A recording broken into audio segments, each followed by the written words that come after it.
Jammu Kashmir Ladakh high court द्वारा एक order जिसमें डेली वेजेस के लिए राहत, हालांकि डेली वेजेस जो हाई कोर्ट के अंदर काम करते हैं उनके लिए बड़ा आदेश निकाला गया, जिसमें तहत जो मांग पीएचई डेली वेजेस पिछले कई समय से कर रहे हैं। अब तो 6 महीने से ज़्यादा का समय हो चुका है, लेकिन उस मांग पर मोहर जो है हाई कोर्ट ने अपने मुलाजमों के लिए लगा दी है। लेकिन उस ऑर्डर के बाद क्या पीएचई यूनाइटेड फ्रंट के जितने भी यहाँ पर डेली वेजेस जो उस बैनर तले प्रदर्शन कर रहे हैं पिछले 6 महीने से, क्या उनके अंदर कोई उम्मीद की किरण जागी है या फिर उन्हें निराशा हाथ लगी? क्योंकि एक हाई कोर्ट अपने मुलाजमों के लिए इतना सोच रहा है, वही जम्मू कश्मीर एडमिनिस्ट्रेशन जो है वो अपने मुलाजमों को नज़रअंदाज क्यों कर रहा है? आखिरकार एलजी मनोज सिन्हा के आदेश के बाद भी, उनके आश्वासन के बाद भी अब तक उनका हक उन्हें क्यों नहीं मिला? हमारे साथ बात करने के राजेंद्र ताजी से बातचीत करते हैं। राजेंद्र जी, क्या लगता है जो कोर्ट ने आदेश निकाला, अपने मुलाजमों के लिए ऑर्डर निकाला, जिसमें कहा 10 साल से ऊपर जितने भी लोग उनको पक्का कर दिया जाएगा, उनके अधीन जितने भी लोग वो आते हैं, तो क्या लगता है अगर हाई कोर्ट इस तरह का आदेश निकाल सकता है तो सरकार क्यों नहीं निकाल रही है? सक्षम क्यों नहीं है सरकार इतनी कि वो भी अपने बलबूते ये ऑर्डर निकाल सके?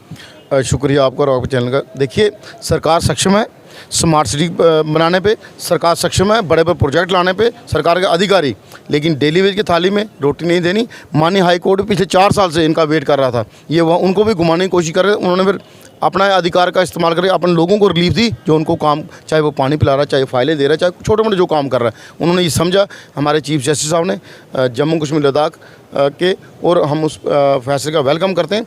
उन्होंने हमारी जो मांगें बिल्कुल सेम वो जो हम पिछले 6 महीने से आपके चैनल में मैंने बड़ी बार बोली वो बातें, वही ऑर्डर में बातें हैं। उन्होंने समझा कि ये ह्यूमन इशू है, लेकिन यूटी एडमिनिस्ट्रेशन के जो अधिकारी हैं शायद एलजी साहब की छवि ख़राब करने के लिए दिन रात कोशिश कर रहे हैं, और जो एलजी साहब वादा करते हैं उसको पूरा नहीं करने देना चाहते। आप बताइए हम कौन सी बड़ी मांग करें?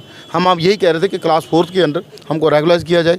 हमको बड़ी डिमांड नहीं कर रहे, 24/7 हम काम कर रहे हैं, लोगों को पानी पिलाना का काम कर रहे हैं। अगर जो आदमी कोविड में काम कर सकता है, उससे बड़ा क्या सबूत देना हमको सरकार के उन अधिकारियों को? जब वो वर्क फ्रॉम होम कर रहे थे, घरों में छुपे हुए थे, हम लोगों को पानी पिलाने का काम कर रहे थे। आज ये तमाचा भी है सरकार के मुंह पे, यूटी एडमिनिस्ट्रेशन अधिकारियों पे, और उनको कोर्ट ने रास्ता भी दिखाया है कि इनको रेगुलाइज कीजिए। एक चीज़ जानना चाहूँगा, लद्दाख एडमिनिस्ट्रेशन की भी यहाँ पे बात करूँगा। कुछ दिन पहले जब हमने वो आपसे भी बातचीत करी थी, उसमें खबर भी चलाई थी, जिसमें उनके एलजी और उनके ब्यूरोक्रेट्स ने एक बड़ा ऐतिहासिक फैसला तो अपने डेली वेजेस के लिए एक नियमित करने का आदेश निकाल दिया।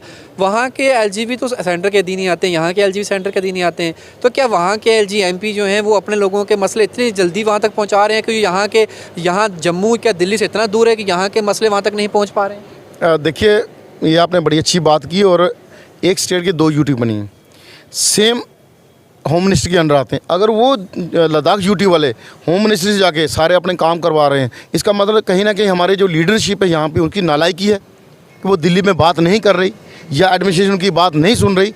ये कुछ ना कुछ कारण, और जो वहाँ पे एडमिनिस्ट्रेशन के लोग बैठे हुए हैं वो स्मार्ट हैं, उन्होंने गरीबों का दर्द समझा और उनके अधिकार दिए, चाहे वो दिहाड़ी बढ़ाई, स्किल्ड की, अनस्किल्ड की, सेमी स्किल्ड की, चाहे बाकी चीज़ें की, लेकिन उन्होंने लोगों को रिलीफ दी कि लोग काम कर रहे हैं। लेकिन यहाँ के अधिकारी हैं या जो राजनेता हैं, क्यों नहीं दिल्ली जाके बात करते? क्यों उनकी बात नहीं सुनी जाती?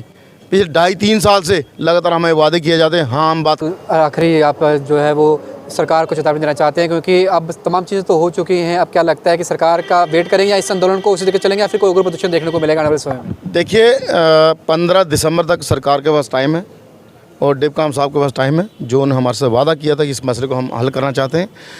15 दिसंबर तक अगर मसला हल नहीं हुआ तो आने वाले दिनों में हम एक प्रेस कॉन्फ्रेंस करने जा रहे हैं, और 15 दिसंबर के बाद एक डेट दी जाएगी, कंपनी बाग से बड़ा प्रोग्राम किया जाएगा। उसमें लॉ एंड ऑर्डर की जो प्रॉब्लम होगी वो सारी की सारी रिस्पॉन्सिबिलिटी एलजी एडमिनिस्ट्रेशन की होगी, क्योंकि पिछले 6 महीने से लगातार ये गोल घुमाने का काम कर रहे हैं। अब हम गोल घूमने वाले हैं, अब गोल घुमाने के लिए हमारा टाइम आ गया। 17 अक्टूबर से हमने बता दिया था हम टकराव की तरफ चल पड़े हैं, अब टकराव उससे बड़ा होगा।